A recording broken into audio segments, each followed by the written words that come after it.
Bonjour et bienvenue pour cette nouvelle recette en vidéo. Aujourd'hui, je vous propose une recette pour la fête des mères qu'on intitulera le finger de printemps. Donc ce finger va être moulé dans ce moule, donc Silicomart que vous avez ici présenté. Je vous le montre ici à l'image. Donc on va pouvoir faire 10 fingers, puisqu'on a 10 empreintes. Donc c'est un moule en silicone bien sûr. Et on a également un découpoir qui est vendu avec le moule qui va nous servir donc pour faire les inserts et un support en pâte à streusel que nous allons d'ailleurs tout de suite commencer. Donc pour faire notre pâte à streusel, il nous faut de la farine ordinaire, donc farine type 55. Quand on parle de farine ordinaire, on parle toujours de farine type 55. Si on est sur une farine autre, on précisera vraiment le type. Également du sucre roux, donc cassonade, de la poudre d'amande, du beurre à température ambiante et de la fleur de sel. J'aime bien mettre un petit peu de fleur de sel dans le streusel, ça amène une touche salée. Mais comme c'est de la fleur de sel, donc des grains de sel, c'est une touche salée qu'on découvre lors de la dégustation, en fait, lors de la mâche. Et j'aime bien cette pointe salée qui arrive lorsqu'on mange un dessert sucré. Donc, c'est pas compliqué du tout. On va mettre tous les ingrédients dans la cuve du batteur. Donc, d'abord tous les éléments secs et le beurre. Donc, il n'y a pas d'œuf dans cette pâte. Le beurre qui est donc à température ambiante. Et on va pétrir donc tout simplement tous ces éléments avec l'accessoire feuille.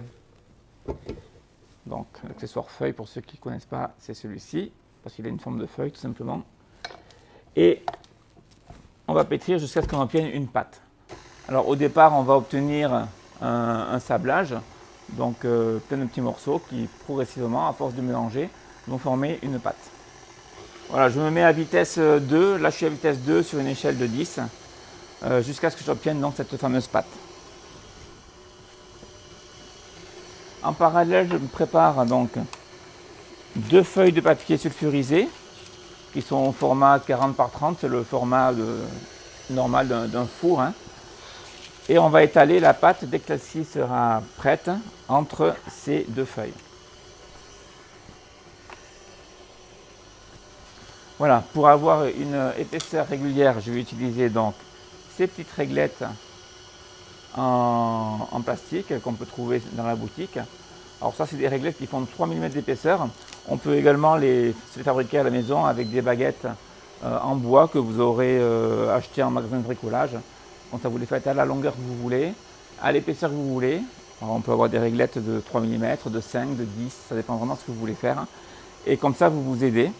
Alors je vais vous montrer comment on s'en sert dans quelques instants, dès que notre pâte sera prête.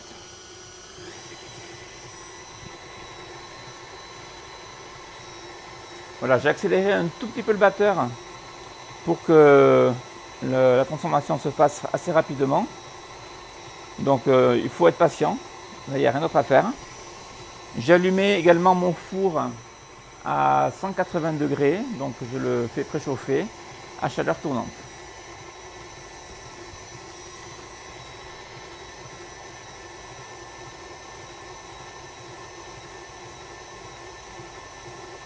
Alors pendant que la pâte se réalise, on va rentrer dans la composition de ce finger de printemps. Donc on a un streusel qui sera la base de notre entremets. Également un biscuit cuillère qu'on va réaliser juste après. Également un confit de framboise. Donc c'est un entremets à base de framboise. Donc confit de framboise réalisé à partir d'une purée de framboise. On pourra le faire avec framboise fraîche également si vous voulez. Également une chantilly mascarpone, avec un sirop bien sûr à la framboise pour bien pencher le biscuit cuillère et un enrobage au chocolat rubis. C'est un chocolat qu'on voit peu, qui est assez récent et qui a une petite note d'acidité. Et vous allez voir, on va le découvrir ensemble. Et l'originalité qu'il a, c'est qu'il est donc de couleur rose. Il est de couleur, c'est pour ça qu'il s'appelle rubis. Donc on va pouvoir, c'est nouveau, c'est quelque chose à découvrir si vous ne connaissez pas, vous allez voir ça après. Voilà, là on obtient notre streusel, la pâte donc, commence à former une boule. Donc dès que c'est le cas, on va arrêter le batteur. J'attends encore un tout petit peu. Et voilà. Donc ma pâte à streusel est prête. J'en fais une boule avec la main. Et voilà, on obtient donc ceci. Donc cette pâte, je la positionne ici sur ma feuille de papier sulfurisé. Et je vais donc la baisser entre deux feuilles. Donc je mets une seconde feuille sur le dessus, que je plaque bien avec les mains sur la pâte. Et ensuite je prends mon rouleau à pâtisserie. Et donc j'abaisse jusqu'à ce que j'atteigne en fait mes baguettes, mes guides en fait, qui me permettront d'avoir une abaisse vraiment très régulière. Alors au départ, j'abaisse pour étaler de façon à étaler en longueur et en largeur, de me mettre bien sous, de bien rester sous le papier sulfurisé. Si j'étale qu'en longueur, au bout d'un moment, je vais sortir de mon papier. Je peux également étaler un petit peu en biais comme ceci. Et c'est surtout vers la fin que les baguettes vont me servir pour vraiment avoir la bonne épaisseur. Voilà, j'essaie d'avoir une abaisse assez régulière. Voilà, et quand c'est pratiquement étalé, là je me sers réellement de mes règles. Et là, j'appuie bien fort de façon à avoir quelque chose de très régulier.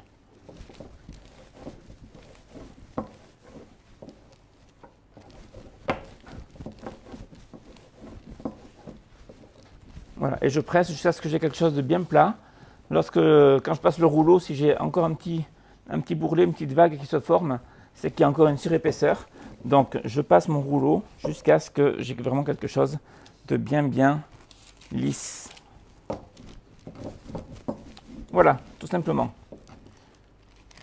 Donc quand j'en suis arrivé là, je vais mettre ma pâte au frais, donc de façon à ce qu'elle durcisse. Et on va la tailler lorsque celle-ci aura pris le froid et que ce sera raffermi. Donc je mets ça au frigo. On se retrouve dans à peu près 1 heure. On va laisser ça poser au frais pendant 1 heure. Ça peut également se réaliser la veille sans aucun problème. Donc vous faites la veille et vous laissez dans le frigo jusqu'au lendemain. Et on se retrouve donc dès que c'est raffermi. À tout à l'heure. Donc voilà, ma pâte à streusel a bien refroidi. Je vais pouvoir retirer maintenant la feuille du dessus. Je la repositionne dans l'autre sens. C'est juste pour la décoller. Je retourne le tout. Et je retire la seconde feuille. Alors là, il faut travailler assez rapidement parce que la pâte a tendance à se réchauffer très rapidement, surtout ici sur le plateau avec les projecteurs. À la maison, ça va peut-être un peu mieux en fonction de la température ambiante. Donc je prends le découpoir qui est vendu avec donc le moule Fashion Éclair et je vais prendre donc le côté qui est le plus large. Vous voyez, un côté étroit et un côté large. Et là je vais découper donc 10 bases. Ce sera la base de mon entremets. Voilà. Et je viens le déposer délicatement sans casser la pâte sur un tapis silicone. Alors ici c'est un tapis silpin. C'est un tapis en silicone qui est ajouré en fait. On voit ma main par en dessous de façon à ce que la chaleur puisse mieux passer durant la cuisson. Alors j'essaye de bien me serrer sur la pâte pour pouvoir sortir mes 10 morceaux de pâte.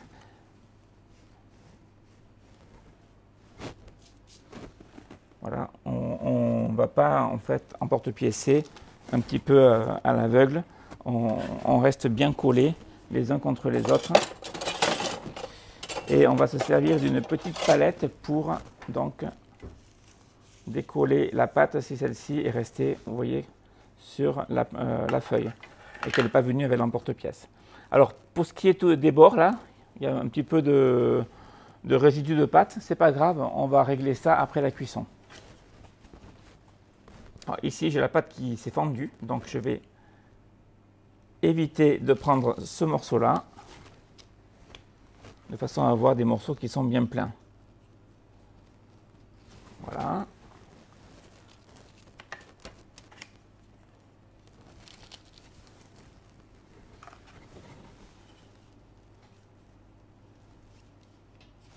Voilà, j'en ai 5.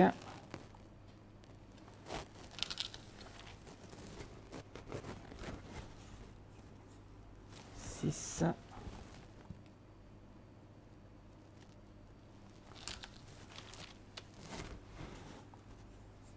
7. Alors si on n'arrive pas à faire les 10 du premier coup, on peut réétaler la pâte et obtenir nos morceaux de pâte comme ceci.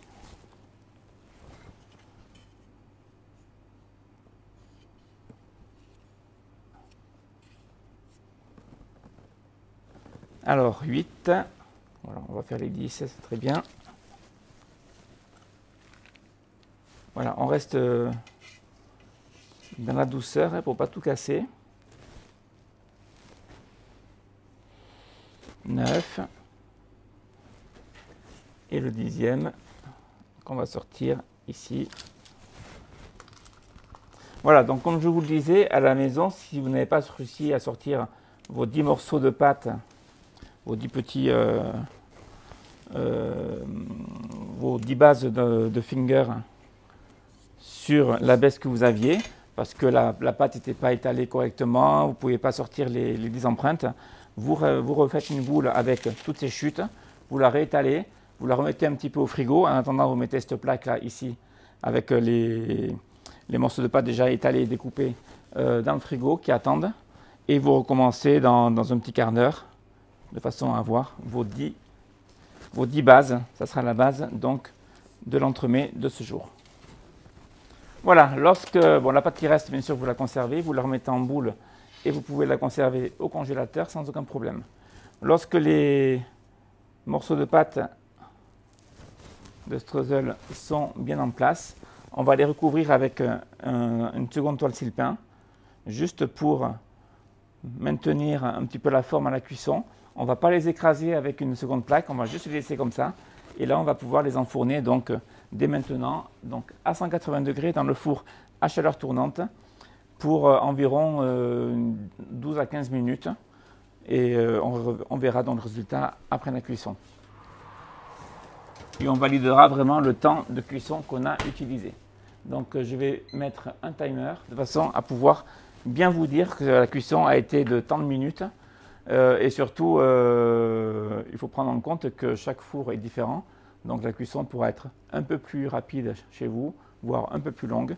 Il faudra vraiment vous servir de votre vue pour juger de la cuisson et être sûr du résultat que vous obtenez. Voilà, on se retrouve dans quelques minutes pour le biscuit cuillère. Dans le biscuit cuillère, un biscuit assez courant en pâtisserie, qui est au programme du CAP, CAP pâtissier en candidat libre. Donc pour cela, il nous faut des jaune d'œuf avec une pesée de sucre, des blancs d'œuf avec une seconde pesée de sucre, dont les deux pesées de sucre sont identiques, et également de la farine type 55 ordinaire, et de la fécule de pommes de terre. Bien sûr, pour les ingrédients, comme d'habitude, vous le savez, vous retrouvez la recette le lien de la recette dans la description de la vidéo, donc juste en dessous. Donc on va commencer par mélanger notre jaune d'œuf. On va le mettre ça dans la cuve du batteur avec une des deux pesées de sucre, vu qu'elles sont identiques. Et on va fouetter longuement donc, ces deux ingrédients, de façon à ce que la préparation prenne du volume et blanchisse. Donc là, je prends le soin de dégrafer mon fouet parce que j'ai une petite quantité, donc pour que le fouet ramasse bien tous les ingrédients.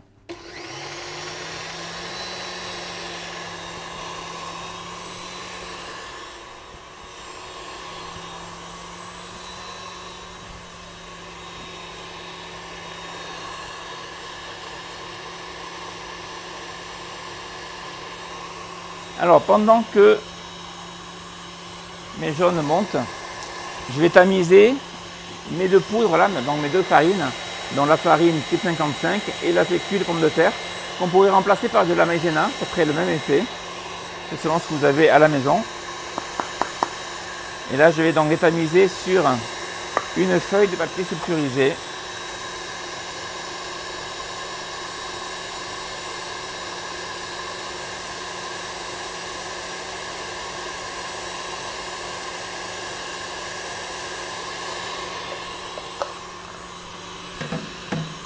Bien sûr, j'ai allumé un four à 180 degrés.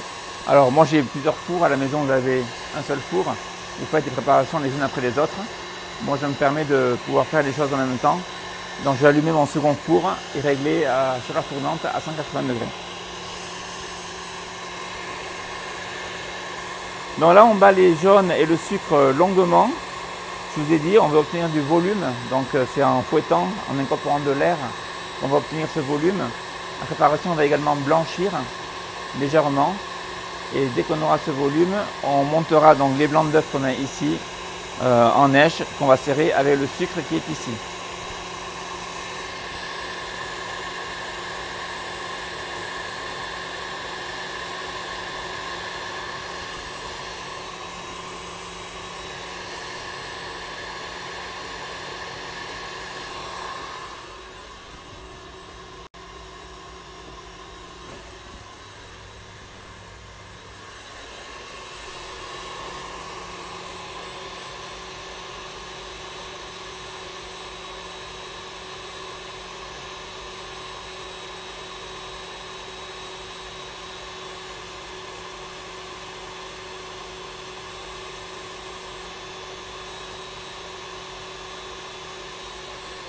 Voilà, on va être bien.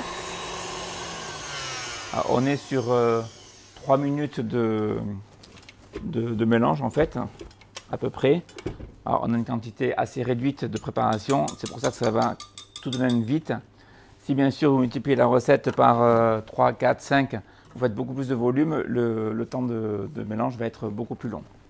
Donc on retire la cuve, on laisse ça de côté pour l'instant. On va prendre une autre cuve. Si vous avez qu'une cuve à la maison, vous débarrassez cette cuve pour la nettoyer et vous la récupérez. Et vous mettez donc vos jaunes et vos sucres battus dans un cul de poule. Donc je prends une autre cuve, je mets mes blancs dans la cuve.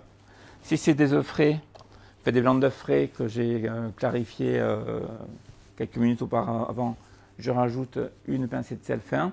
Si ce sont des blancs d'œufs qui sont restés dans le frigo pendant quelques jours, donc qui sont maturés, vous pouvez les fouetter sans mettre de sel. Voilà, là aussi je dégrafe donc mon fouet pour qu'il baisse un tout petit peu et qu'il batte mieux mes blancs. Et je vais commencer donc à les battre, à bien les faire mousser. Alors là je me mets presque à vitesse maximum. Voilà, là c'est le cas. Et lorsqu'il commence à bien mousser, à être bien blanc, comme on peut le voir ici, avec la vue du dessus, je vais rajouter un premier tiers de sucre. On fait à vue d'œil, hein, et on laisse battre.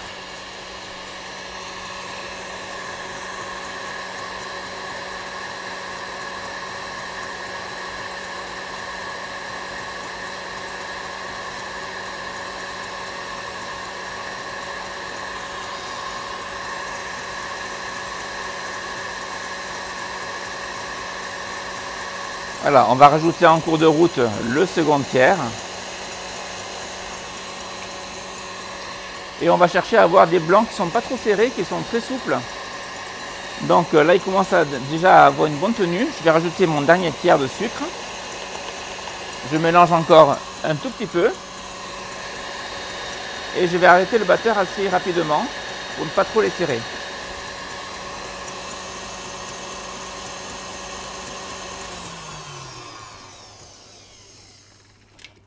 Voilà, donc j'obtiens des blancs d'œufs qui ont une bonne tenue, qui forment un bec d'oiseau. On peut le voir ici, au bout de mon doigt. Vous voyez, la pointe, elle se tient bien, elle ne retombe pas. Là, on a une bonne texture. Donc, je récupère tous mes éléments, à savoir la préparation à base de jaune d'œuf, donc mes blancs montés et serrés avec le sucre, et ma poudre, mes poudres qui sont donc les 2 farines tamisées. Alors maintenant je vais prendre une grande maryse pour faire le mélange. Je vais rajouter donc mes 2 poudres dans le jaune d'œuf et le sucre et faire le mélange délicatement avec la maryse de façon à incorporer ces poudres Mais je ne vais pas aller jusqu'à l'incorporation totale. Lorsque le mélange commence à se faire, vous voyez, on a encore de la farine bien visible. Je vais commencer à rajouter mes blancs d'œufs. Donc je vais prendre la valeur d'une spatule de blanc d'œuf. Et là, je continue mon mélange. Alors là, je vais terminer d'incorporer ma farine au jaune d'œuf. Et je vais commencer à incorporer mes blancs montés. Ainsi, ça réduit le temps de mélange en fait avec la maryse. C'est pour garder vraiment une préparation bien aérée et bien qui a une bonne tenue. Si on mélange trop, on va tout faire retomber et là on aura quelque chose qui va pas du tout être aérien. Donc là j'ai rajouté le restant de la meringue et je termine mon mélange. Vous voyez, je le fais délicatement pour que ça reste vraiment bien volumineux. Il ne s'agit pas de faire retomber la préparation. Par contre, je prends soin d'aller bien au fond pour être sûr de prendre tous les éléments et de ne pas me retrouver avec la valeur d'une cuillère à soupe de farine au fond parce que le mélange aurait été mal fait. Donc là, je vois encore un peu de poudre, donc j'insiste jusqu'à ce que la poudre soit entièrement incorporée.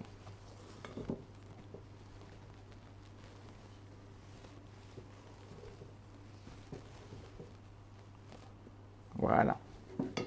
Donc lorsque la pâte à biscuit à la cuillère est prête, on va la verser dans une poche à douille. Donc inutile d'avoir une douille pour ce travail-là. J'utilise uniquement la poche. La douille sert vraiment si on veut faire un pochage parfait, si on veut faire des rosaces parfaites, enfin une finition parfaite. Là, on n'est pas du tout sur de la finition. Donc, je vais mettre ma pâte dans cette poche.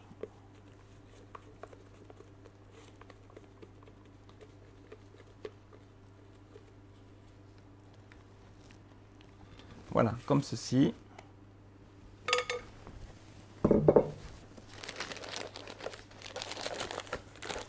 Et je vais être prêt à pocher donc mon biscuit à la cuillère. Alors, je vous rappelle que nous avons notre streusel qui est dans le four. Donc je vais jeter un œil. On est à 14 minutes de cuisson.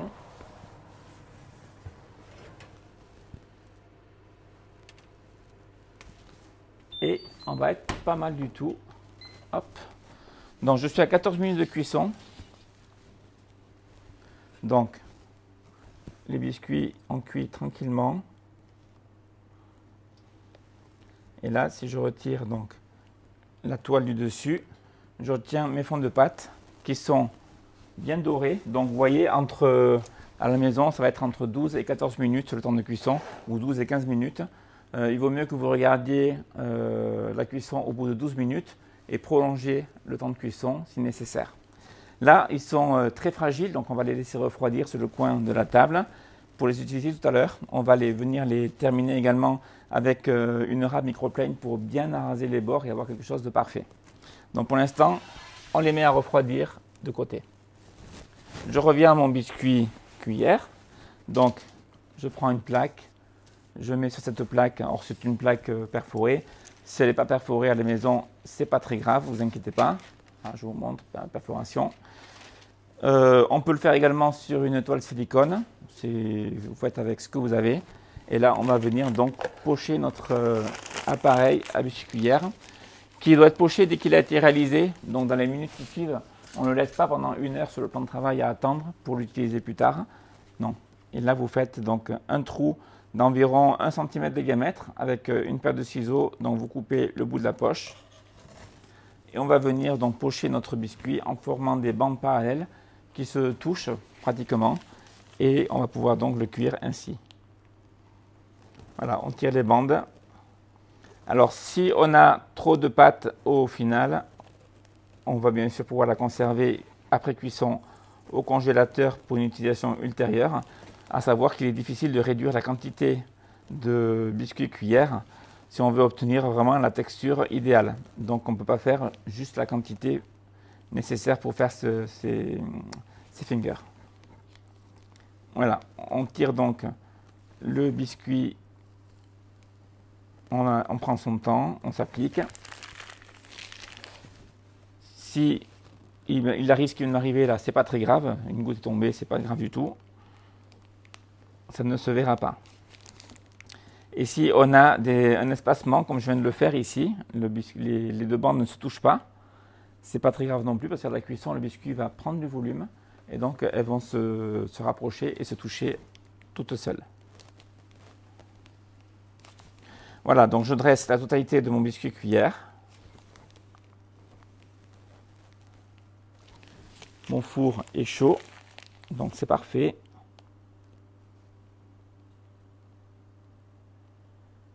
Voilà.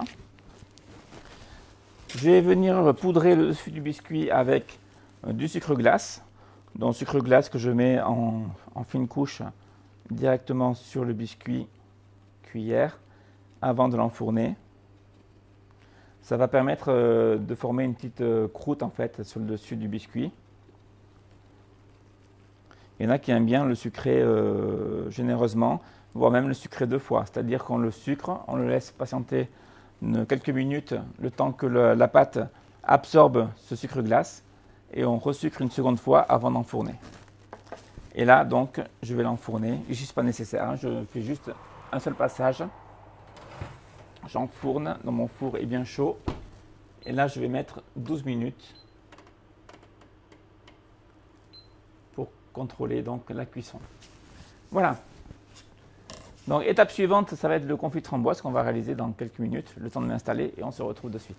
Voilà, donc pour le confit framboise, c'est pas compliqué. Il nous faut donc de la purée de framboise, de la pectine NH et du sucre en poudre.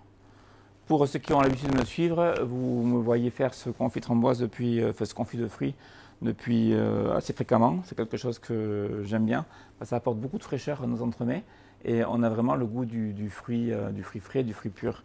Donc j'aime bien faire cette préparation-là pour cette raison-là. Donc la purée de framboise pourrait être remplacée par des fruits frais en même quantité. Ça pourrait être des framboises entières ou alors moitié purée, moitié framboise entière. On peut faire pareil avec d'autres fruits. Et là, je vais commencer par faire chauffer donc ma purée avec les 3/4 du sucre. Donc sucre en poudre. Et je vais rajouter donc le restant de sucre dans la pectine. Voilà, je mélange bien les deux ingrédients. Et je vais remuer donc ma purée qui est dans la casserole pour bien dissoudre le sucre. Et là, on fait chauffer tranquillement. Je suis à une puissance de 6 sur une échelle de 12. Pendant ce temps, j'ai pris un cadre inox. Donc c'est un cadre à mousse qui fait qui a des côtés de 16 cm. Donc, qu'on peut voir ici, 16 cm sur 16. Et je vais obturer l'un des deux côtés avec du papier film. Donc je découpe un morceau de papier film un peu plus grand que le cadre. Et je vais venir donc le positionner sur un des côtés du cadre en le tirant. Et comme le papier film a un côté magnétique, c'est-à-dire qu'il s'accroche sur le bord du récipient, mais il va tenir très facilement sur mon cadre. Ce que j'essaie de faire, c'est de bien le tendre, qu'il n'y ait pas de plis, pour avoir quelque chose de bien propre. Voilà, et surtout d'étanche. Donc la partie obturée est ici dessus, donc je retourne pour que la partie obturée soit dessous et je le pose sur une plaque à pâtisserie. Donc là, ma purée de framboise commence à chauffer légèrement, elle commence à fumer très légèrement. Je vais pouvoir y ajouter mon mélange sucre et pectine. Alors la pectine se rajoute toujours mélangée à du sucre, jamais pur, pour éviter les grumeaux.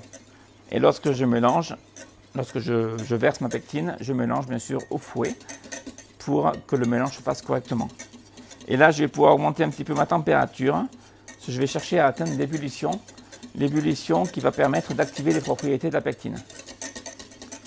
Lorsque cette ébullition est obtenue, on va la maintenir pendant environ 1 minute. De façon à ce que l'effet se fasse et que ma purée de framboise donc, se jolifie au final. Donc, pour voir si l'ébullition est là, j'arrête de mélanger de temps en temps. et je mélange donc jusqu'à l'ébullition.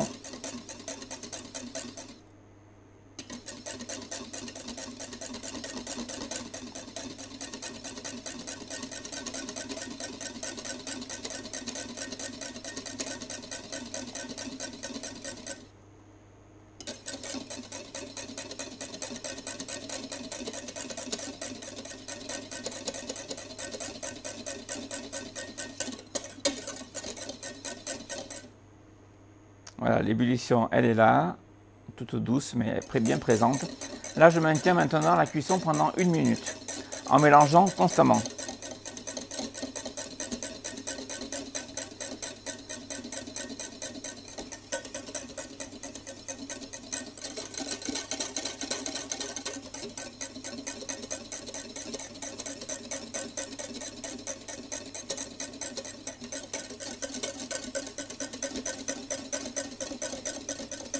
Voilà, on n'est pas à la seconde près, c'est à peu près 1 minute. Il faut qu'il y ait une bonne ébullition, qu'elle soit maintenue un petit peu. Sachez que plus la cuisson va être longue, plus la concentration va se faire par évaporation de l'humidité, de l'eau. Et donc, on va avoir une gélification qui sera de plus en plus forte. Donc, attention à ne pas aller au-delà des 1 voire 1 minute 30. Et lorsque donc, le confit de framboise est prêt, alors si vous avez utilisé des framboises fraîches, vous aurez les pépins en plus. Ça peut amener un petit peu de mâche, un petit plus ou un petit peu moins, un petit moins. Ça dépend si vous aimez les pépins ou non lorsque vous dégustez un entremets. Moi, ça ne me dérangerait pas, éventuellement. Bon, là, ce n'est pas le cas vu que j'ai utilisé une purée de fruits. Mais à savoir que si vous ne voulez pas les pépins, il faudra, lorsque vous aurez fait votre confit, il faudra le filtrer à travers une passoire avec une maille assez large, de façon à pouvoir récupérer le confit sans les pépins. Et lorsque le confit est prêt, donc il faut le faire assez vite avant que la gélification se fasse, je le verse donc dans mon cadre. Donc là, il n'y a pas de risque de fuite hein, si le papier film a été correctement tendu et fixé sur les bords du cadre. Et là, donc, je secoue très légèrement ma plaque pour que le confit s'installe bien à plat et aille jusque dans les angles. Et là, je vais donc le mettre au frais. Je vais d'abord refroidir un petit peu à température ambiante. Et lorsqu'il n'y a plus du tout de fumée qui se dégage, je le mets au frais et même au congélateur pour gélification dans un premier temps et puis congélation dans un second temps. Je vais aller chercher celui que j'ai fait en amont, qui est dans le congélateur et qu'on va détailler tout de suite. Donc voilà, j'ai été retirer mon confit qui était dans le congélateur. Je le démoule assez rapidement. Alors pour commencer, je vais retirer mon papier film. Et ensuite, je vais le démouler donc sur un papier sulfurisé. Hop, il s'est démoulé tout seul, c'est pas grave. Vous voyez, c'est de la tenue, hein, c'est une bonne tenue. Malgré qu'il soit congelé, il reste souple. Donc on va aller assez vite. Donc je vais reprendre mon découpoir, celui qu'on a utilisé tout à l'heure. Je vais également utiliser la partie la plus étroite. Rappelez-vous, il y a un côté large et un côté étroit. Et je vais devoir sortir donc 10 inserts. Et là, on va faire attention de bien serrer les inserts que l'on sort de notre carré de confit, parce que sinon, on n'aura pas assez de confit pour faire nos 10 inserts. Donc, à chaque fois que je découpe un second insert, je fais attention de bien m'aligner au premier, de façon à ce qu'il n'y ait pratiquement aucune perte, voire très peu.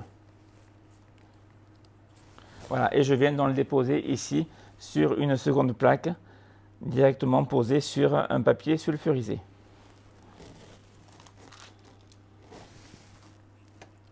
Et autre chose très importante, je le positionne droit, parce qu'on va le remettre au congélateur et il ne faudrait pas qu'il redurcisse tordu.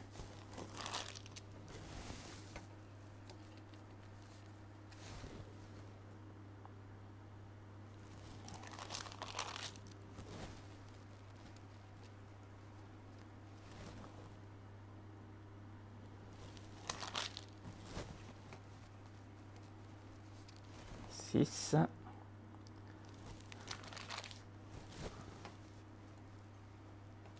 7,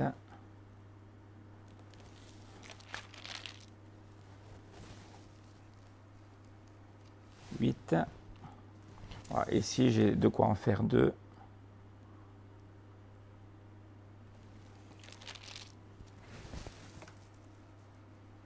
9 et 10, le dernier. Vous voyez, on n'a pas droit à l'erreur. Il faut vraiment bien serrer les inserts lorsqu'on les prélève à chaque découpe, de façon, je pourrais en tirer un 11e éventuellement ici, mais bon, voilà, j'ai pas droit à beaucoup d'erreurs. Et donc, le biscuit à la cuillère sonne. Voilà, je vais laisser 2 minutes de plus. Donc on était à 12 minutes, on va mettre 14 minutes en ce qui me concerne. Donc j'obtiens mes 10 inserts ici, que je remets immédiatement au congélateur, pardon.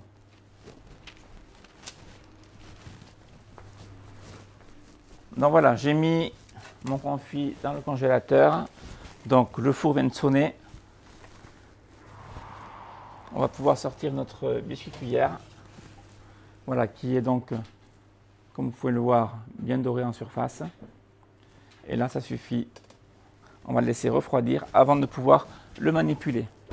Donc pour l'instant, je le mets sur le coin de mon plan de travail et je le laisse refroidir. On va revenir tout de suite sur le streusel. Le streusel qui, lui, a refroidi et qu'on va donc arranger ou affiner. Donc j'ai pris une râpe microplane, en fait, et on va donc le positionner, on va râper les côtés de nos bases en streusel. Donc on va les prendre déjà délicatement pour ne pas les casser. Et ensuite, avec une râpe, on vient vraiment, ça c'est la finition, hein, on vient vraiment arranger les bords, tout doucement. On est très doux, surtout, pour ne pas tout casser, et avoir quelque chose de parfaitement lisse et parfaitement propre. On peut prendre un petit pinceau également et venir enlever les petits débris avant de positionner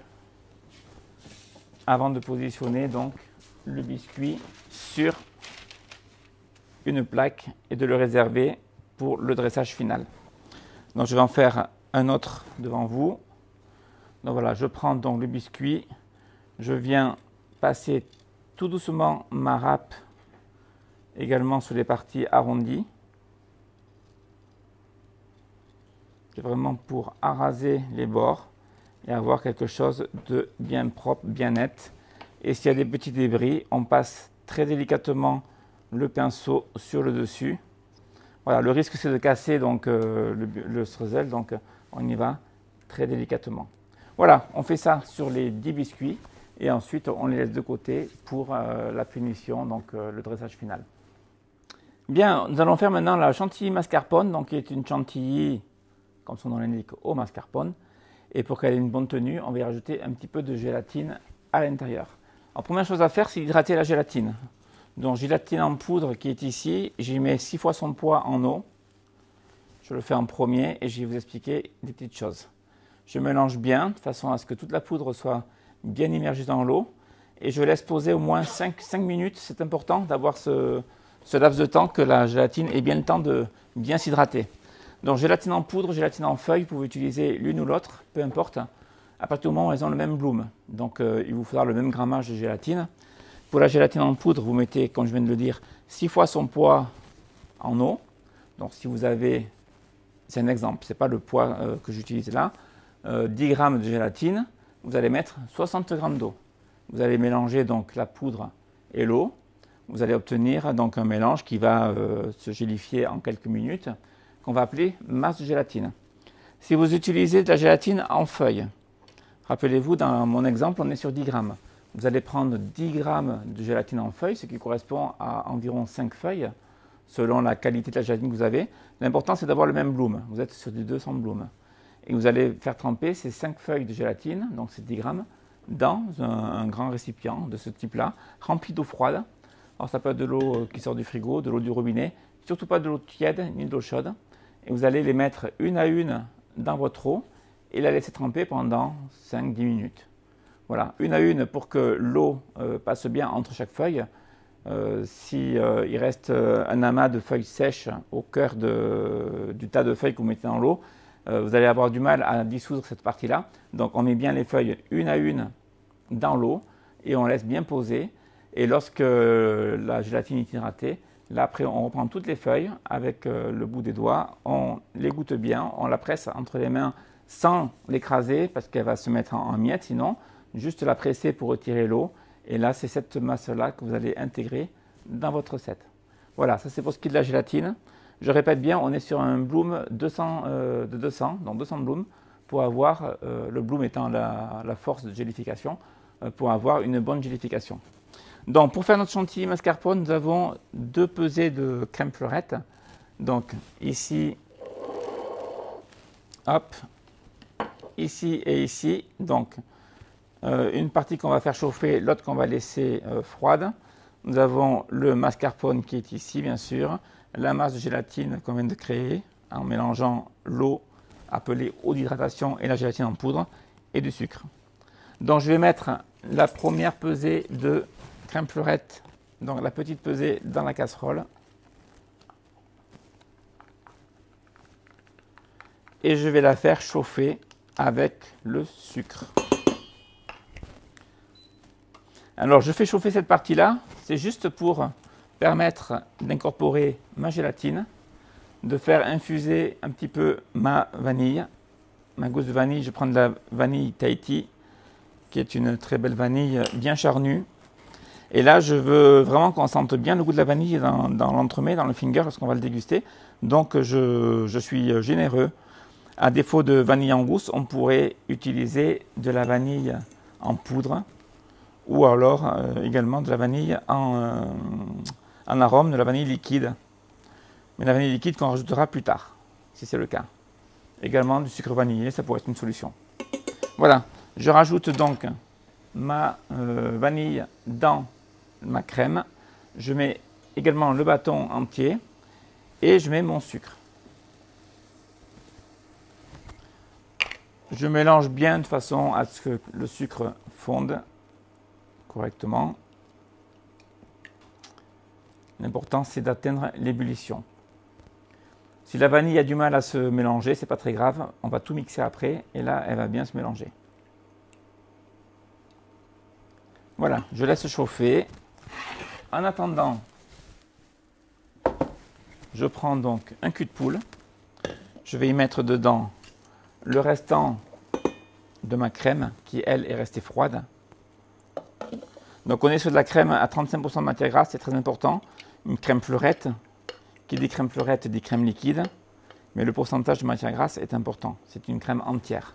Si vous essayez de faire votre chantilly avec une crème allégée, c'est même pas la peine de commencer la recette, vous n'allez pas y arriver. Donc, je vais jusqu'à l'ébullition. Je peux rajouter également mon mascarpone ici dans la crème fleurette. Voilà, l'ébullition est bien présente. Je stoppe mon feu.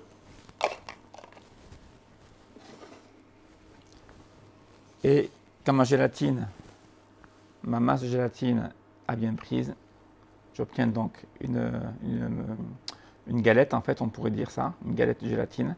Et là, je la décolle et je la verse directement dans ma préparation chaude, de façon à ce qu'elle fonde et qu'elle s'incorpore. Voilà, je mélange bien.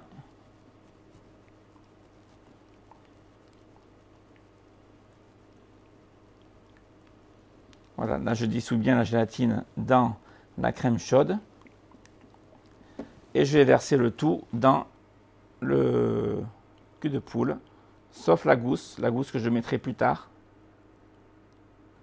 Voilà, la gousse que j'ai maintenue ici au fond de la casserole, vous pouvez le voir. Et là, donc, j'ai toutes les particules de vanille, sauf l'enveloppe en fait de la gousse, hein, qui est dans le cul de poule. Et là, je vais mixer donc avec un mixeur plongeant. Je vais mixer finement. Alors le mixeur est nécessaire pour bien pulvériser le mascarpone et obtenir un mélange vraiment très homogène. Ça permet également de pulvériser les morceaux de vanille qui ne sont pas mélangés et d'avoir vraiment une répartition de l'arôme vanille partout.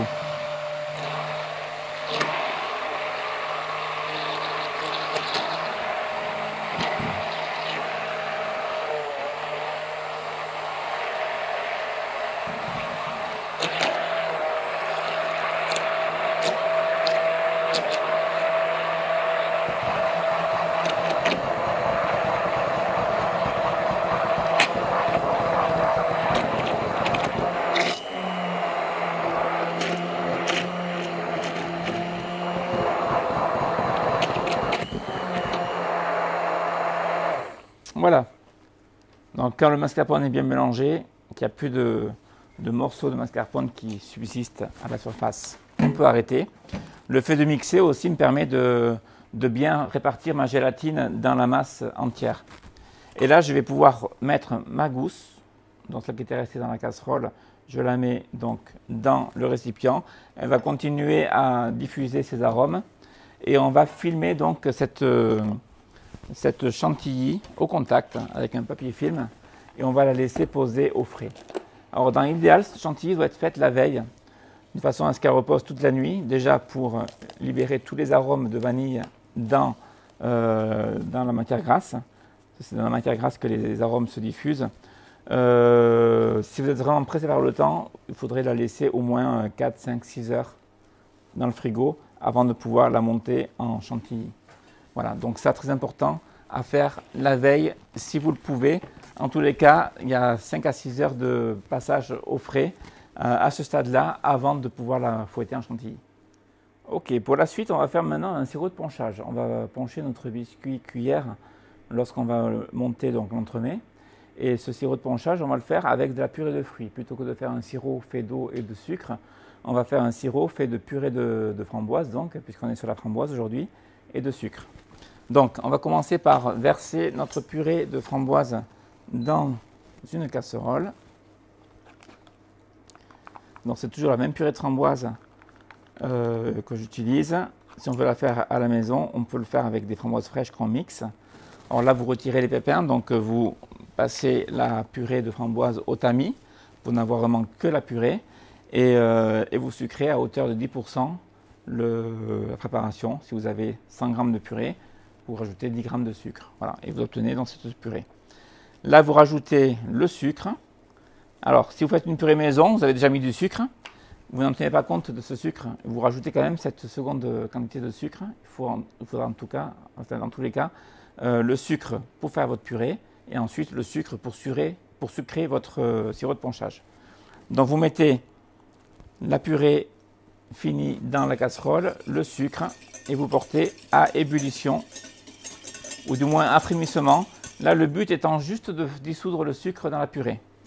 Donc, il faut quand même qu'il y ait un petit temps de chauffe pour que le sucre fonde parfaitement. Et ensuite, moi, j'y ai incorporé dedans du sirop de rose.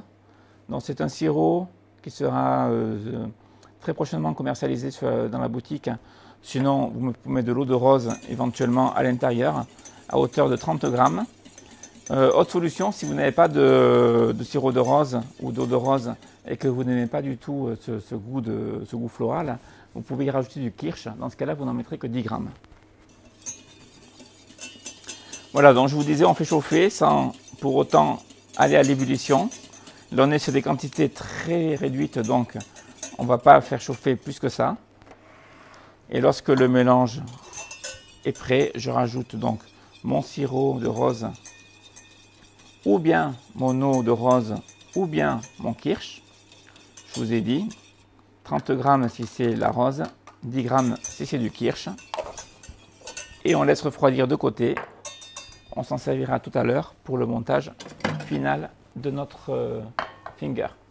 Alors on va poursuivre tout de suite avec le biscuit cuillère qu'on a réalisé au préalable, qui est cette fois-ci refroidi, que je récupère et qu'on va donc détailler, toujours avec notre emporte-pièce qui est vendu avec le moule, dans le moule Fashion Éclair qui est ici présenté. Alors, je mets une feuille de papier sulfurisé sur mon biscuit cuillère. Je retourne le tout délicatement. et je retire donc le papier cuisson comme ceci pour ne pas abîmer le biscuit. Je récupère mon découpoir et là je vais venir donc découper 10 empreintes du petit format dans le biscuit. Alors je vous l'ai dit tout à l'heure, on aura trop de biscuits, ce qui est normal. On ne pouvait pas réduire les quantités. Alors l'excédent de biscuits, vous le conservez au congélateur, bien filmé, bien protégé, vraiment pour éviter les échanges d'odeurs dans le congélateur. Si vous avez du poisson, de l'oignon, ça serait dommage que le biscuit attrape cette odeur-là. Et vous pourrez vous en servir ultérieurement pour notre entremets. Donc là, je vais découper donc, mes 10 morceaux de biscuits.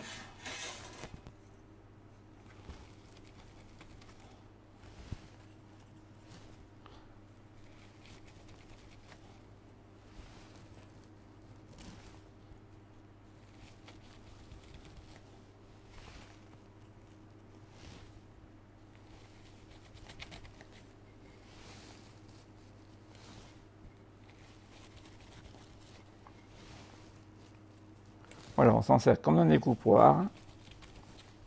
C'est pas compliqué. C'est surtout une recette qui est accessible à tout le monde. Donc on est sur la fête des mamans, donc c'est vraiment quelque chose qu'on veut faire pour sa maman qu'on aime tant et qu'on veut donc soigner. Et c'était important pour moi de vous proposer une recette qui soit vraiment accessible à vous toutes et vous tous à la maison. Donc là, vous pourrez vraiment le faire sans problème. Voilà, et le 10e. Donc pour le restant du biscuit à la maison, vous découpez les chutes, bien sûr, vous n'allez pas les congeler, hein. Voilà, s'il y a des gourmands autour de vous, ils pourront en profiter.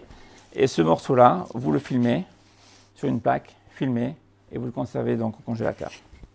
Bien, maintenant on va donc monter nos entremets, et pour le monter, il va falloir monter notre chantilly. Dans la chantilly, j'ai été la récupérer, elle est totalement gélifiée, vous voyez, je peux la renverser, la gélatine a fait son effet, et je vais maintenant la transvaser donc dans le bol du batteur pour la monter en chantilly. Donc je mets vraiment tous les éléments, je racle bien avec une maryse pour récupérer tous les petits grains de vanille, les petits grains noirs qu'on peut voir ici, je ne sais pas si on les voit à la caméra, mais bon, c'est important de les avoir, c'est eux qui parfument.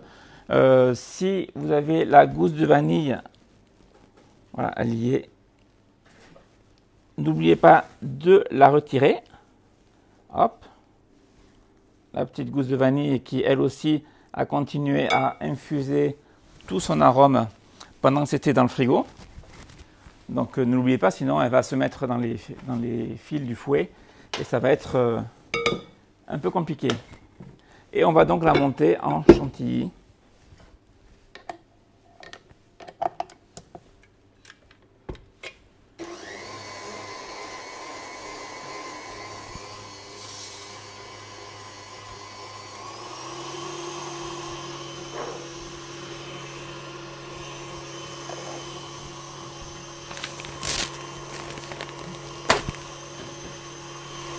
Voilà, je me positionne pour que vous puissiez bien voir tout ce que je fais. Donc le temps de fouettage va durer 2-3 minutes. On reste quand même devant à surveiller ce qui se passe. C'est important parce qu'au-delà de la crème fouettée, après on obtient, ou d'une chantilly, on obtient du beurre. Et on ne veut surtout pas arriver au stade de beurre.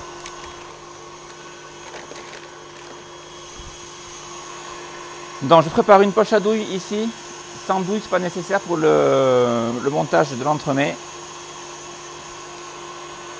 Et on va faire une chantilly donc, qui aura de la tenue parce qu'elle a de la gélatine dans sa composition.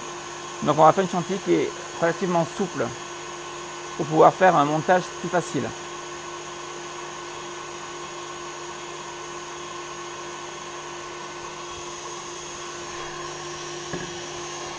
Alors ici j'ai mon biscuit à la cuillère. Ici j'ai mon sirop à la framboise. J'ai tous les éléments qui sont à disposition.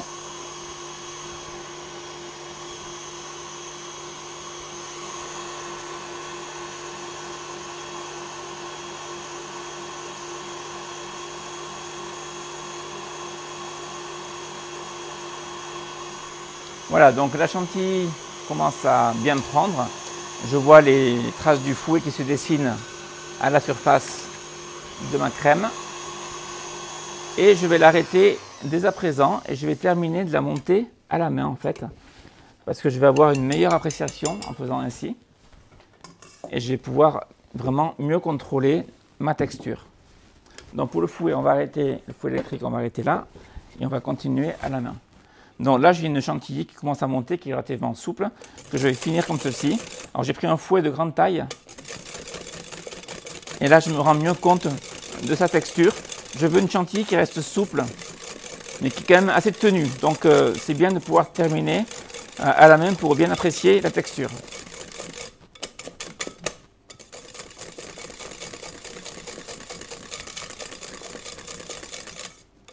Voilà.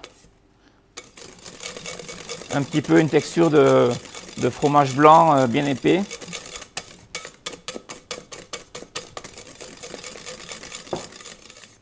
Voilà, on a quelque chose de bien souple.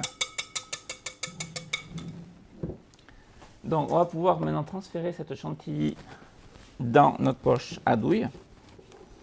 Alors, je vous rappelle, cette chantilly contient de la gélatine. Donc après le passage au froid, ça va se refiger correctement et l'entremets aura de la tenue au bout du compte. C'est sûr que c'est une chantilly qu'on ne pourrait pas pocher sur un Saint-Honoré par exemple ou pour faire un millefeuille chantilly. Elle est un peu trop souple pour qu'il y ait la tenue nécessaire. Donc je mets ma chantilly dans la poche.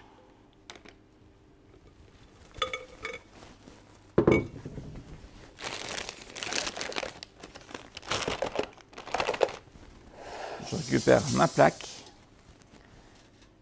Là, je vais aller chercher, Gaëtan, si tu peux aller me chercher, s'il te plaît, dans la cellule, les inserts à la framboise.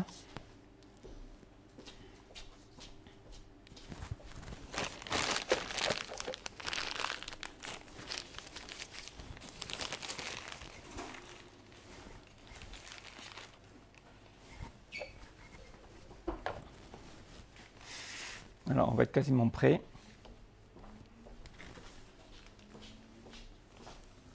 C'est parfait, merci. Donc les inserts à la framboise qu'on vient d'aller chercher à la cellule, qui eux sont bien froids, bien durs. Donc à la maison, vous les avez mis dans le congélateur. Voilà. Donc je vais faire un petit trou sur le fond de ma poche, environ 1 cm. Ça, c'est pas très important, le diamètre du trou. Et je vais venir remplir le fond de chacune des cavités.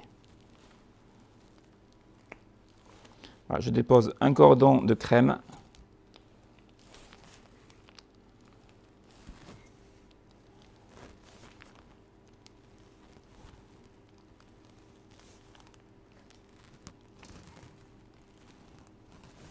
Comme ceci. Je vais prendre une petite palette et je vais venir faire remonter la crème sur les côtés. Ça, c'est pour éviter qu'il y ait des bulles d'air, que en fait l'empreinte soit bien remplie et que le démoulage soit bien parfait, bien lisse, que ce soit joli comme il faut. Voilà, je fais d'abord un côté, puis l'autre.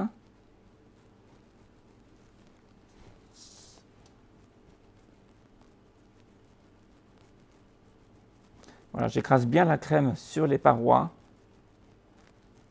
Alors, je fais d'abord les longueurs. Ensuite, je ferai les bouts.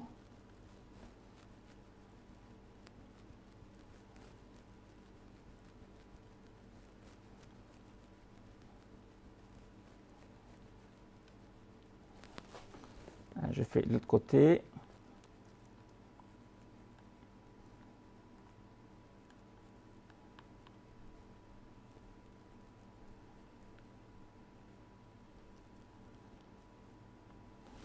Voilà, avant de faire les bouts, je vais rajouter une noisette de crème à chaque bout.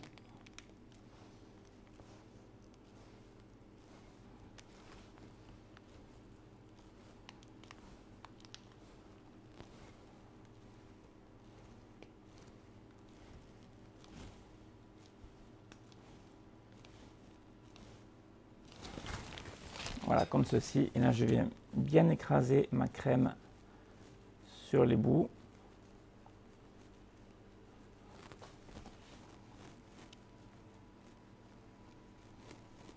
Voilà, là je vais un peu vite, mais à la maison, vous appliquez.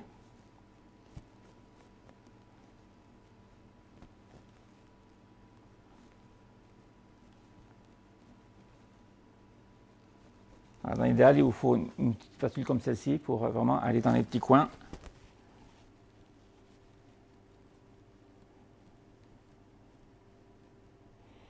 Voilà, comme ceci. Voilà, j'égalise un peu le fond. Il ne faut pas qu'on voie le moule au fond. Il faut qu'il y ait une couche de crème sur toute la surface. Voilà, là on prend le temps de bien le faire. On est sur le montage de l'entremets, donc on aura un rendu plus ou moins esthétique selon qu'on se soit bien appliqué ou pas bien appliqué. Voilà, comme ceci. Maintenant, je vais prendre une autre petite palette ou un couteau, peu importe, et je vais venir décoller donc délicatement mes inserts. Alors les inserts, vous les sortez à la dernière minute du congélateur, après avoir fait le remplissage avec la chantilly, pour qu'il n'ait pas le temps de dégeler. Là, ça va, j'ai été vite, donc ils sont encore bien gelés. Et on vient les positionner donc à l'intérieur de chaque empreinte. N'hésitez pas à les enfoncer dans la chantilly.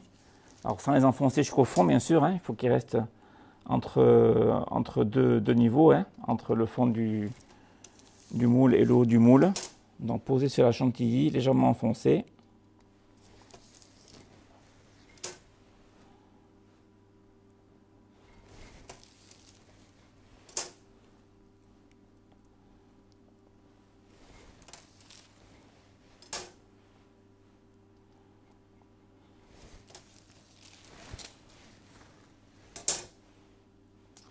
Voilà, comme ceci. Ensuite, hop, je vais venir compléter avec un tout petit peu de chantilly, mais vraiment un fin filet de chantilly sur l'insert.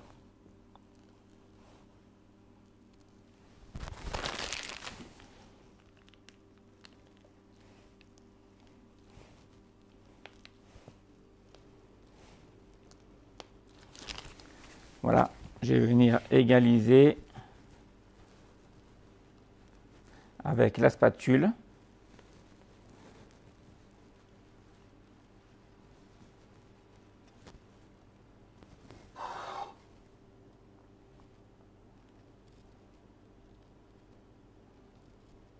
Voilà, on comble tous les trous, s'il y a des trous. On ne doit plus du tout voir l'insert à la framboise. Et donc, il nous reste une cavité qui est environ l'épaisseur de notre biscuit. On va venir donc tremper notre biscuit dans notre sirop à la framboise. Donc, juste un aller-retour. Et on va venir le positionner dans l'empreinte. Comme ceci, tout simplement.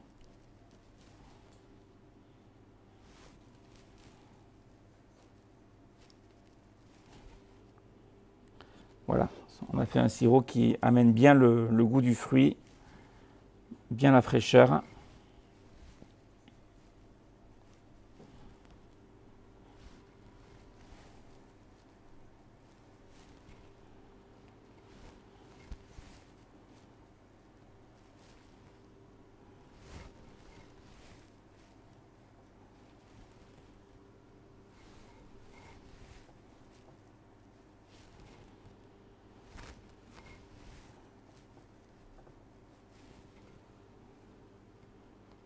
Et voilà.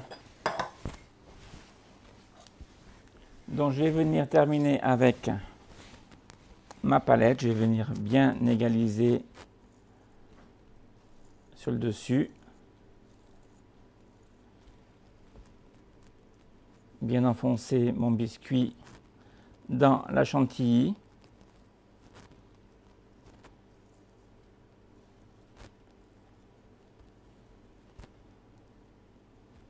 Voilà. Et on va venir donc filmer le tout avec un papier film. et placer la plaque donc au congélateur pour une congélation donc totale avant démoulage et la finition. Donc voilà, direction congélateur, puis on se retrouve juste après pour la finition de ce dessert de la fête des mères. À tout à l'heure. Voilà, maintenant nous allons faire donc un glaçage au chocolat rubis. Je vous en parlais tout à l'heure, donc chocolat rubis de la maison Cacao Barry, qui est ce chocolat très particulier avec une petite note d'acidité. Mais bon, pour bien vous faire comprendre le goût qu'il a, il faudrait vraiment le goûter. Donc pour faire ce glaçage, nous avons besoin de chocolat rubis, d'huile de pépins de raisin, donc une huile neutre, et également de la pistache hachée. Pistache qui pourrait être remplacée par de l'amande hachée, ou de la noisette hachée, ou du praliné grain. C'est selon ce que vous avez à la maison et selon ce que vous aimez. Donc on va commencer par faire fondre ce chocolat au four micro-ondes par étape de 20 à 30 secondes à puissance maximum, sans ne jamais dépasser les 45 degrés. Ça, c'est une règle pour ne pas abîmer le chocolat. Je prépare également ici une plaque, donc une plaque creuse avec une grille qui va me servir à napper, donc à napper oui, mes petits fingers qu'on a réalisés donc plus tôt dans la recette.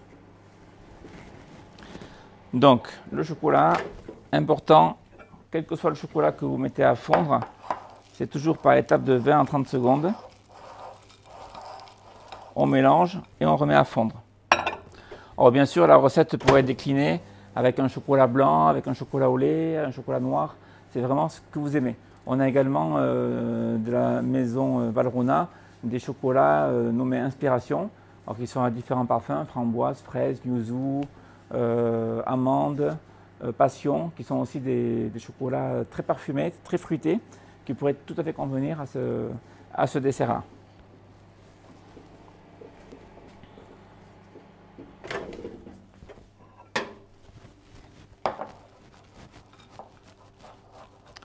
Voilà, donc petit à petit, la fonte se fait.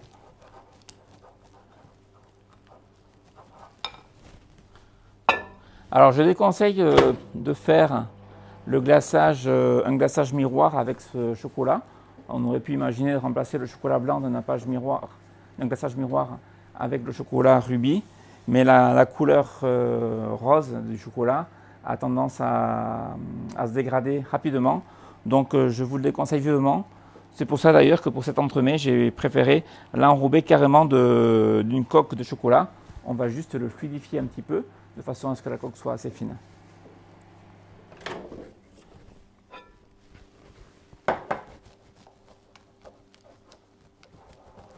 Voilà, je vais contrôler ma température.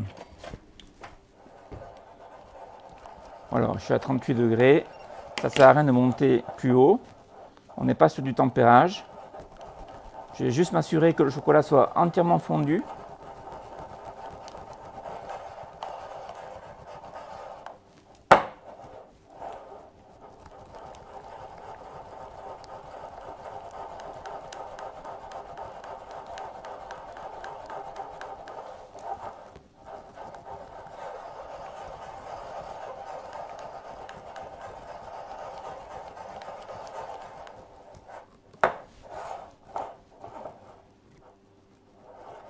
Voilà, là on est pas mal du tout. Je vais maintenant donc le fluidifier avec l'huile. Je mélange bien.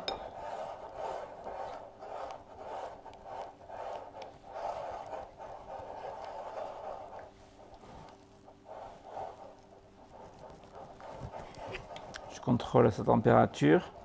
On est à 37 degrés. Dans l'idéal, il faudrait le travailler, enfin l'utiliser lorsqu'il sera à 31-32 degrés. Là, il est un petit peu chaud pour l'utiliser. Donc on peut y rajouter donc les pistaches. On mélange bien à nouveau. Et voilà. Donc on va le laisser de côté pour l'instant, qu'il baisse un petit peu en température, pour pouvoir le travailler. Et on se retrouve donc tout à l'heure pour le glaçage. Donc voilà, on se retrouve avec nos fingers que je viens de sortir donc du congélateur. Là maintenant, il faut se dépêcher de les démouler. Donc on retire le papier film et on les démoule tout simplement comme ceci et on vient les déposer donc sur la grille. Alors là, je vais choisir l'option de les napper de chocolat. On aurait pu éventuellement les tremper. Alors je ne vais pas les faire les 10 là devant vous, je vais en sortir que 5. D'ailleurs, Gaëtan, si tu veux bien remettre ça au congélateur, s'il te plaît. Ça sera gentil. Voilà. Donc, je les positionne.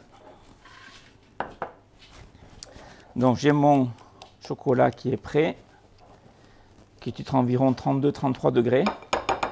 Alors, si vous voulez les tremper, il faudra piquer au dos soit une brochette, soit une lame de couteau, soit des cure-dents, et le tremper et le ressortir et le déposer.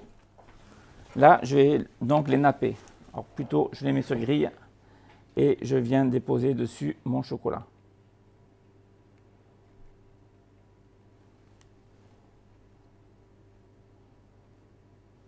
Voilà, ce qu'il faut faire attention, c'est vraiment tout bien envelopper. Donc, comme on peut le voir ici, il faut vraiment que l'entremets soit entièrement recouvert, qu'on ne voit plus du tout la partie blanche. Par contre, la partie du dessous, vu qu'elle est sur la grille, elle va rester donc à l'état nu en fait, hein, sans couverture.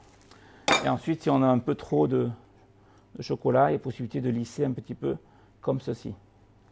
Voilà, on fait ça donc délicatement. C'est pas la peine de faire plus de chocolat que la quantité que j'ai ici. Une fois qu'on a glacé les 5 premiers fingers, on récupère le chocolat qu'il y a au fond, on le refait chauffer très légèrement si nécessaire, et on le réutilise pour les 5 suivants.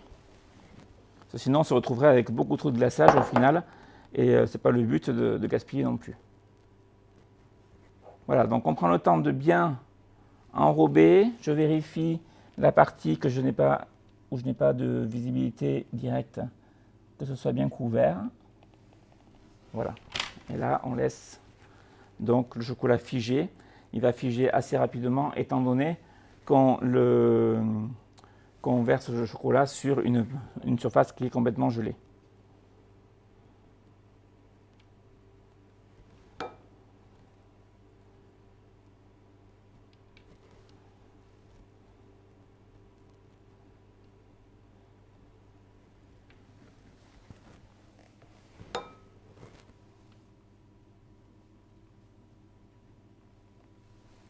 Voilà.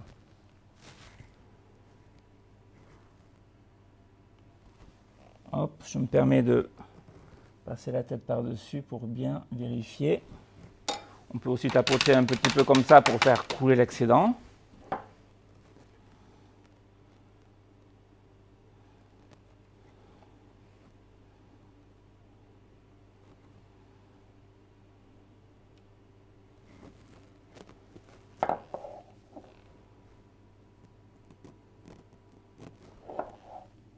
Voilà, parfait.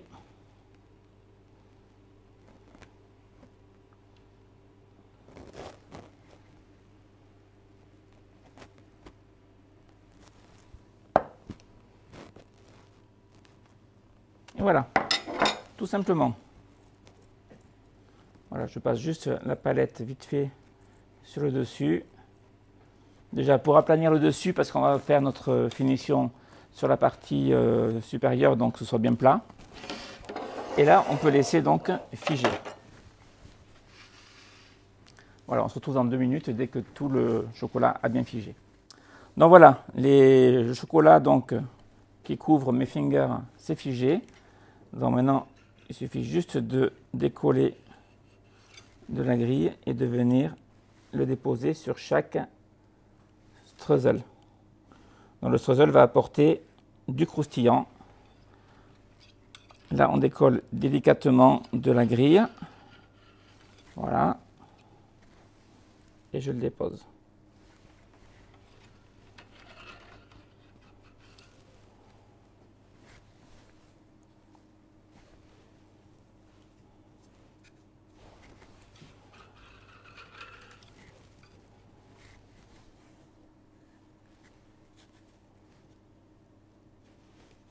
Voilà, on essaie de bien le centrer sur le streusel.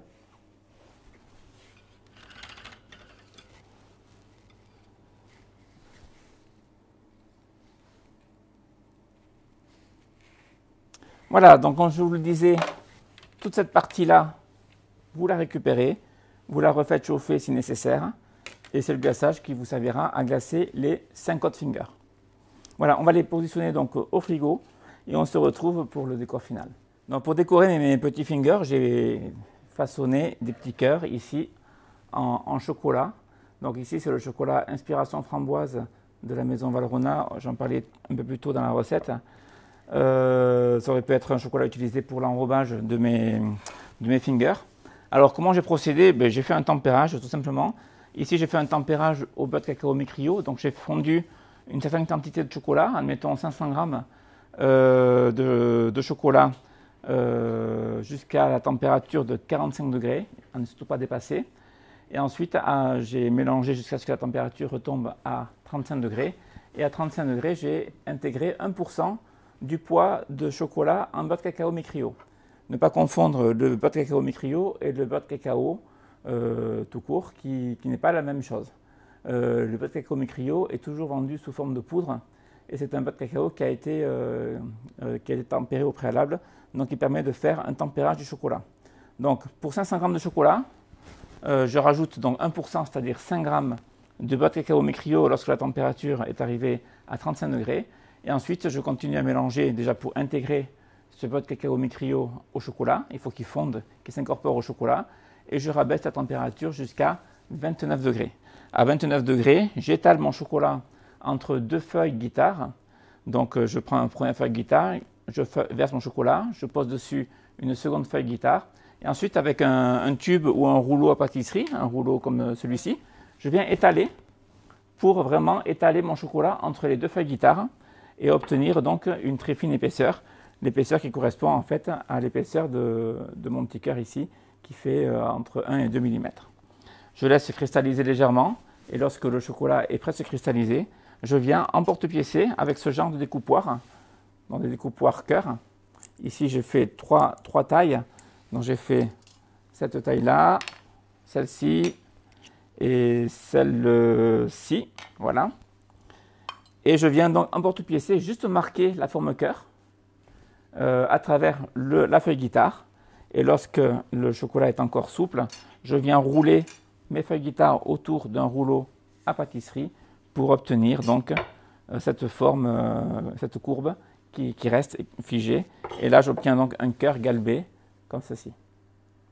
Voilà, ça aurait été trop long pour vous montrer la technique, sinon ça va vous faire une vidéo qui va être vraiment très longue parce qu'il faut vraiment s'arrêter sur beaucoup de détails. Mais c'est des techniques qu'on a déjà vues dans d'autres recettes. Entre autres, c'est une technique que j'ai déjà vue avec un invité, Julien Lousteau, pour ceux qui le connaissent. On avait fait des formes comme ceci sur des bûches de Noël. C'était pas en forme de cœur, mais c'était en forme des formes rondes ou ovales. La technique est exactement la même. Donc allez vous inspirer sur les autres vidéos et vous retrouverez vraiment la technique expliquée en détail. Voilà, ça c'était pour le petit décor. Donc maintenant j'ai récupéré l'excédent de chantilly mascarpone qui me restait de tout à l'heure lorsqu'on a fait le montage des entremets, des fingers. Cette chantilly, je l'avais conservée au frigo. Là, je vais juste la refouetter légèrement pour bien la relisser. Voilà, bien vérifier sa texture. Et on va la mettre dans une poche à douille. Donc, une poche à douille voilà, qui est ici, que je vais munir d'une douille cannelée. Donc, la douille cannelée, c'est au choix. C'est vraiment selon ce que vous avez comme format de douille. Alors, ça peut être une douille avec beaucoup de dents, une douille avec des dents un peu plus larges et plus grosses. Voilà, ça peut être une douille comme ceci. Et je vous montre 3 formats de douille qui pourraient vraiment convenir. On voit bien, Gaëtan, je ne sais pas, oui. Voilà. Donc je vais prendre la plus petite parce qu'on a quand même une... je vous montre là, sur le fond blanc, voilà. On a quand même des gâteaux qui ne sont pas très très gros. Donc on ne va pas faire des grosses rosaces. Donc je viens positionner ma douille au fond de ma poche. Voilà, je vais couper juste de quoi bien coincer ma douille. Alors attention, quand vous coupez, de ne pas couper trop court, sinon la douille va être éjectée. Donc dans ce cas-là, il faudrait recommencer avec une autre poche. Et je vais garnir donc ma poche avec ma chantilly. Donc chantilly, mascarpone et vanille.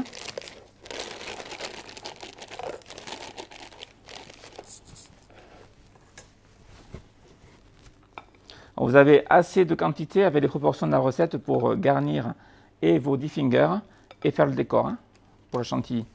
Il faut savoir que tout l'excédent de chantilly, une fois que les fingers sont montés, vous devez la conserver au frais pour plus tard.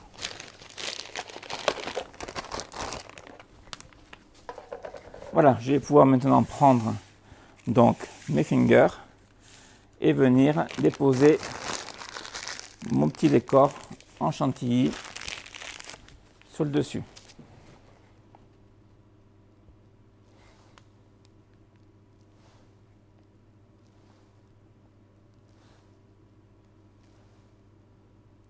Alors on peut faire comme ceci, on peut faire des rosaces plus grosses, et dans ce cas-là on en mettra moins.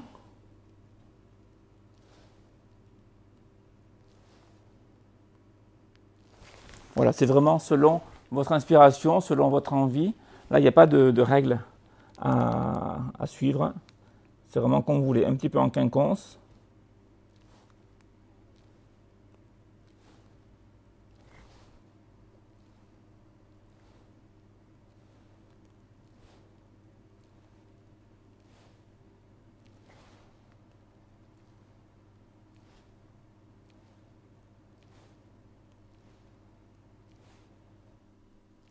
Voilà. Ensuite, j'ai quelques framboises que je vais venir donc déposer délicatement, mais pas entières, sinon ça va être trop grosse. Donc je les coupe en deux.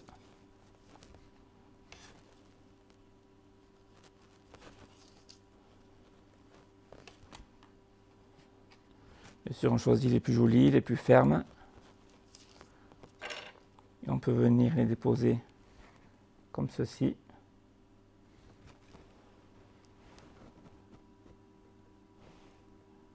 Je rappelle qu'on est sur le thème de la fête des mères, donc on va terminer ça joliment. D'où les petits cœurs en chocolat.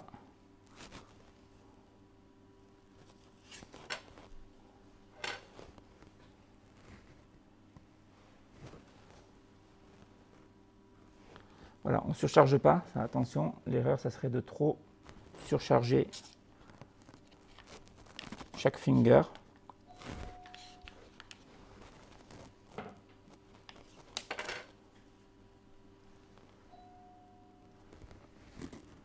Voilà, comme ceci.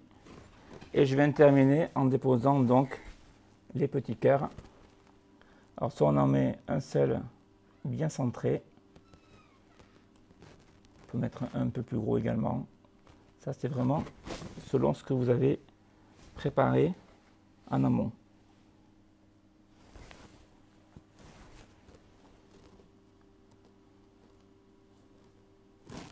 Voilà. Voilà, celui-là je vais le changer, je vais mettre un peu plus gros.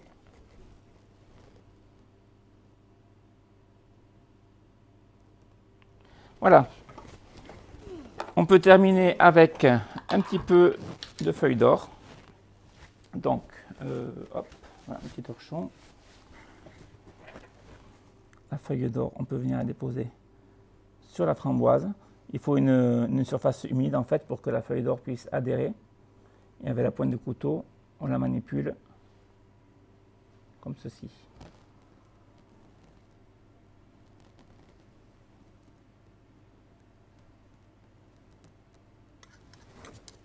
Et voilà, tout simplement.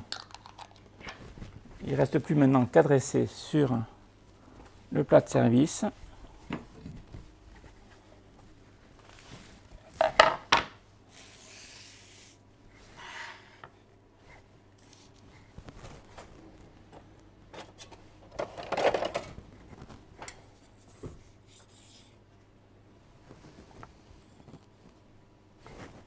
En prenant délicatement donc les fingers et en venant les déposer comme ceci. Alors, je vous rappelle qu'à ce stade, les fingers sont encore gelés à cœur, donc vous ne pourrez pas les servir directement à vos convives. Il faudra les laisser dégeler environ entre 1 heure et 1 heure et demie au frigo, qu'ils aient le temps de dégeler à cœur, avant de pouvoir les servir à vos invités. Donc voilà pour ce qui est des fingers de printemps, dessert que j'ai pensé pour la fête des mères qui arrive prochainement.